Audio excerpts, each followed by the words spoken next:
y vea, Juan Fernando Cristo manifiesta hoy en su primera intervención, donde lo presentan como el ministro que va a llegar, que tuvo una reunión con el expresidente Gustavo Petro de más de 3 horas en días pasados, la semana anterior, que hablaron de muchos temas, muchas posturas, que hablaron de narcotráfico, las coincidencias y diferencias que tienen, de sus posturas frente a las reformas, frente a la paz total. Dice que él tiene sueños de país, confía en que este país tiene un futuro y por eso llega luego de una reflexión muy larga y acepta la propuesta que le hace el presidente mejor Gustavo Petro. Y también manifiesta que hay mucha radicalización en el país, lo que lo llevó también a pensar mucho en asumir o no asumir este acuerdo. Dice finalmente que tiene 4 propósitos fundamentales y el primero tiene que ver con la posibilidad, y es lo que ha generado mucha controversia, escúchenlo a él, la posibilidad que piensa él se va a dar ahora, y es uno de esos propósitos, en el ministerio. Búsqueda de un acuerdo nacional de verdad que permita explorar hacia el futuro la posibilidad de convocar una Asamblea Nacional Constituyente bajo los parámetros de la Constitución del 91. Bajo los parámetros de la Constitución del 91. Es decir, una Asamblea Nacional Constituyente que sea fruto de un acuerdo nacional y no de la imposición de alguien contra alguien. Este país necesita más reformas y no reformas, y no menos reformas, pero reformas consensuadas. Y vamos a abrir a partir de ahora un diálogo con todos los sectores del país, con sectores amigos del gobierno y de oposición, con las altas cortes, con el Congreso, con las organizaciones sociales y comunitarias, con los sindicatos, con los gremios y los empresarios, a ver si logramos finalmente un acuerdo nacional que eventualmente puede o no, y eso surgirá de las conversaciones, terminar en una constituyente que no se convocaría ni elegiría, sería un proceso que comienza ahora y que si llegamos a un acuerdo político nacional se elegiría en el próximo gobierno, no en este gobierno. Estas declaraciones han generado cierta polvareda, porque de todas maneras vuelve a hablar ya de una asamblea constituyente, obviamente consensuada, dice que para el próximo gobierno, pero lo menciona. Pero recordemos que al ahora ministro del Interior lo tuvimos a finales del mes de febrero acá en Nos Cogió la Noche. Y mire cómo evaluaba él, y esa es la quinta intervención que tenemos, cómo evaluaba él al gobierno Petro en ese momento. Yo, digamos, creo que el gobierno tiene enormes falencias, que tiene muchas fallas, que es un gobierno que tiene mucho más discurso que acciones, que se preocupa mucho más por agitar ideas que por concretar acciones en beneficio de la población y que de alguna manera no se ha podido organizar para ejecutar esas acciones. No solamente el tema de la ejecución presupuestal, sino en general la organización del gobierno. A mí me sigue gustando del gobierno del presidente Petro, que ha permitido que mucha gente que nunca había tenido acceso al poder en Colombia ha llegado. Y ahí hay gente buena, regular y mala, como en todos los gobiernos. Hace 3 meses, veamos lo que pensaba Juan Fernando Cristo de la percepción del país en el que estábamos, país que va a asumir ahora como ministro del Interior.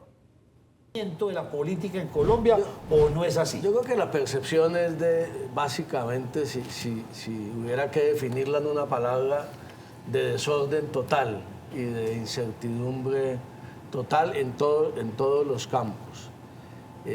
Yo creo que lamentablemente en el país, desde hace ya un tiempo, no solamente en este gobierno, ha empezado a hacer carrera la tesis. Yo en estos días decía, Ignacio, en una columna en la revista Cambio, la tesis del todo o nada, como los taúres en el casino que van y ya cuando está tarde la noche llegan y juegan los restos o a un número en la ruleta o a una carta en el blackjack, diciendo aquí o me voy millonario o salgo quebrado. Está pasando un poco en la política colombiana, ¿es en qué sentido? En que las fuerzas se han radicalizado tanto, se han polarizado tanto, que parece que la gente, que el gobierno por un lado estuviera jugando a que estas reformas sociales, que son las que han generado la mayor tensión, o salen con todo lo que yo quiero, o salen como yo quiero, o no salen. Y más adelante en esta intervención, el ahora ministro del Interior manifestó qué es lo que pretenden desde el gobierno del que va a empezar a ser parte. Esa es la segunda intervención. El gobierno pretende vendernos que después de 200 años de independencia, todo esto es un desastre, todo funciona mal y hay que acabar con todo y volver a empezar de cero. Y estamos en ese juego y hacen falta muchas más voces sensatas, hace falta moderación. Ignacio, nosotros perdimos la capacidad como sociedad en Colombia, yo creo que hace ya varios años, pero en este gobierno se ha aumentado esa pérdida de capacidad de construir consensos sobre alguna cosa, ¿no? Hace mucho tiempo no nos ponemos de acuerdo en nada y eso es muy malo para una sociedad y no nos permite avanzar y no nos permite tampoco hacer las reformas que realmente necesita el país, pero no de la manera como muchas veces quiere hacerlas el gobierno. Eso era lo que él pensaba en su momento a finales del mes de febrero. Como usted lo dice, María Andrea, en algunos aspectos coherente y en otros, él más sí, usted lo dice. Él manifiesta que llega a construir consensos. Pero en la intervención de hoy, ya como ministro, él habla de la implementación, de cuáles son los propósitos que él tiene. Y uno de los propósitos grandes que él tiene es la implementación del proceso de paz con las FARC. Veamos. La implementación del acuerdo de paz con las FARC. Ese ha sido un tema de bastantes horas de conversación con el presidente. Él ha reiterado su compromiso con la implementación del acuerdo de paz. Hay avances, pero también hay tareas pendientes. Y desde el Ministerio vamos a asumir esa responsabilidad y a coordinar las tareas con todos los funcionarios que han venido con gran esfuerzo y compromiso haciendo esa tarea al interior del gobierno. Tercer propósito, profundizar la autonomía territorial en Colombia, avanzar, y eso tiene que ver con la discusión del Acuerdo Nacional de un nuevo ordenamiento territorial, en una profundización de la autonomía territorial y en un fortalecimiento de las capacidades fiscales de los departamentos y municipios de Colombia. ¿Qué la inquietud si en ese nuevo ordenamiento territorial está lo que en algún momento se mencionó de la creación de nuevos departamentos y demás? Que a eso se le va a montar el gobierno nacional. Pero en el mes de febrero, Juan Fernando Cristo nos hablaba del proceso de paz en el que se debía enfocar el gobierno, que no era propiamente la implementación del proceso de paz anterior del que él hizo parte estando en el gobierno de Santos. Lo que pasa es que el gobierno se ha equivocado en un sentido. La gente que sufre el conflicto en los territorios es básicamente la misma. Si ustedes ven en Antioquia cuáles han sido las zonas históricamente afectadas por el conflicto, es la misma gente, las mismas familias, los mismos habitantes del Urabá, del Bajo Cauca antioqueño, etc. Y así en todo el país. Los habitantes son los mismos.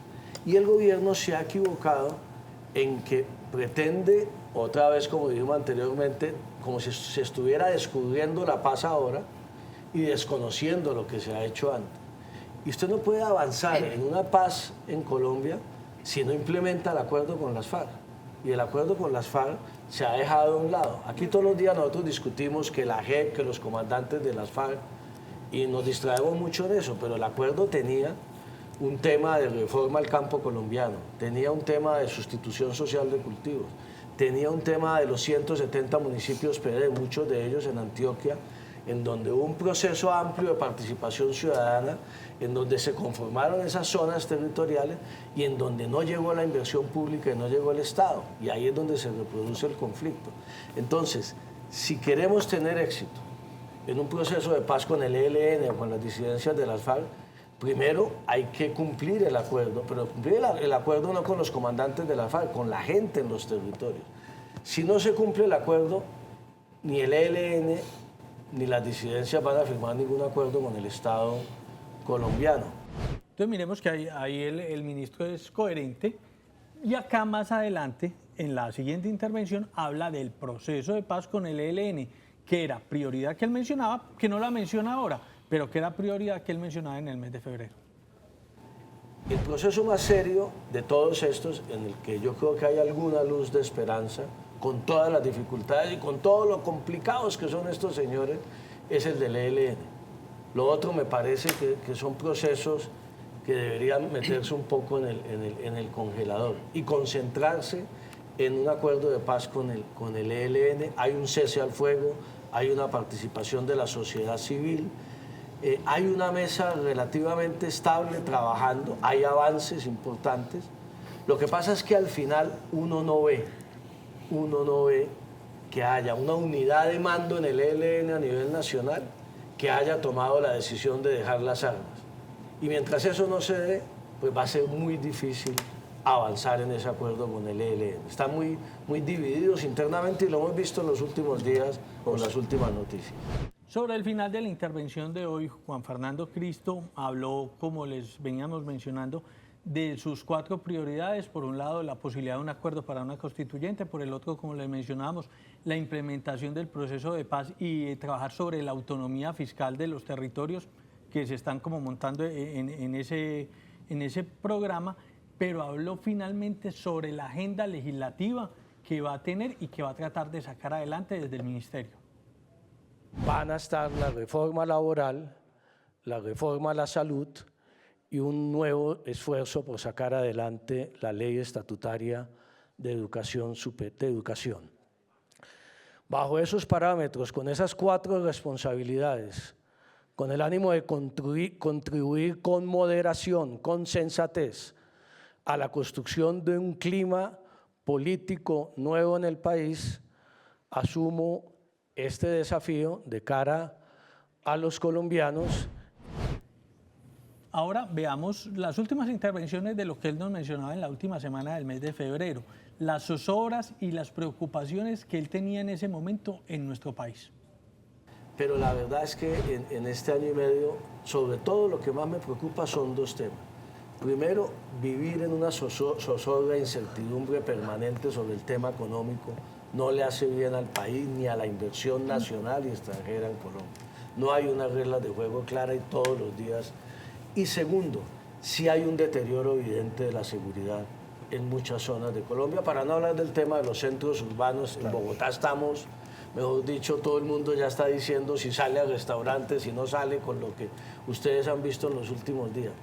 Ese deterioro de la seguridad es muy grave y es muy difícil de recuperar. Por eso a esa paz total que se mencionaba ahora le ha hecho falta la otra pata. Uno no puede hablar de paz sin seguridad y no ha habido una estrategia de seguridad en el gobierno y eso es absolutamente necesaria. Yo creo que esas son las grandes fallas del gobierno. Ahora, por el otro lado, pues yo francamente no comparto las voces catastrofistas y radicales que señalan que el país se acabó a partir del 7 de agosto, que esto todo, aquí sigue la inversión, el país está funcionando, la economía maltrecha, pero ahí va, el manejo fiscal ha sido serio y responsable. Acuérdense que hace año y medio nos dijeron que Petro iba a expropiar a todo el mundo. Hasta ahora no he visto la primera expropiación. Tiene razón Juan Fernando Cristo, no se han visto expropiaciones, dice algunas verdades que uno no se espera, no hay una estrategia de seguridad, la economía ahí va maltrecha, y es real, la economía ahí va maltrecha. Recordemos que él va para el Ministerio del Interior, que en alguna medida es el ministro de la política. Y finalmente les dejé esto, lo que él pensaba en ese momento del Partido Conservador y de los congresistas, con los que se va a tener que empezar a entender a partir de la próxima legislatura. Bien, sí. O sea, yo decía en ese momento, hace año y medio, si hoy llegara un extranjero a Colombia y abre el titular de prensa y dice Partido Conservador, partido de gobierno en el primer gobierno de Izquierda Democrática en Colombia, pues eso no lo entiende nadie. No, si resucita Laureano Gómez, eso es parte de las debilidades de nuestro sistema político. ¿Qué es lo que está pasando hoy? ¿Por qué? Porque los viejos partidos se acostumbraron, Los viejos partidos hoy no son partidos. Lo que hoy es un club exclusivo y excluyente de parlamentarios en Bogotá que se reúnen a espaldas de toda la gente, a espaldas de la ciudadanía, a espaldas de sus bases y toman decisiones de acuerdo a sus intereses y no de acuerdo a lo que está opinando la gente. Nosotros por eso en Marcha hemos sido muy críticos de ese sistema viejo de partidos, porque es que ya no hay ninguna participación de la gente. Tenemos tanto que decir y tan poco tiempo, José Fernando. Pero rapidito sobre el final. Viejo club de personas que solo piensan en sus intereses y que son excluyentes. Eso pensaba en el mes de febrero de los políticos, de los congresistas, con los que se va a tener que empezar a ver frecuentemente a partir de ahora. Una opinión absolutamente personal. Yo entiendo que la política tenga un juego de dinámicas y que se diga eso precisamente, que la política es dinámica. Pero hoy llamativo ver a personajes como el doctor Cristo estar brincando de extremos tan diferentes, porque aunque tenga una misma línea conductora, José, es muy contradictorio las posiciones que tenía de febrero y solamente febrero a lo que está pasando hoy en julio. Entonces ya sí está de acuerdo con ese gobierno, entonces ya no le parece que está desordenado, entonces ya él es el que va a entrar a negociar. Usted lo decía, es que él es el jefe de la política, él es el vaso comunicante entre presidencia y Congreso. Y él está viendo una presidencia y un gobierno lo suficientemente fuerte, sólido y consolidado para ir a convencer a un Congreso que siga por ese camino. A mí no me parece coherente con las declaraciones que él nos daba en febrero. Pero, o sea, yo pienso que él al principio, cuando le mencionaba que se había reunido la semana anterior con Gustavo Petro y que había analizado mucho para tomar o no o aceptarle la propuesta al presidente de la República, pienso que entró en reflexión de todo lo que él pensaba y había manifestado en los medios de comunicación durante los últimos 2 o 3 meses y lo que le iba a tocar empezar a hacer a partir del nuevo cargo. Usted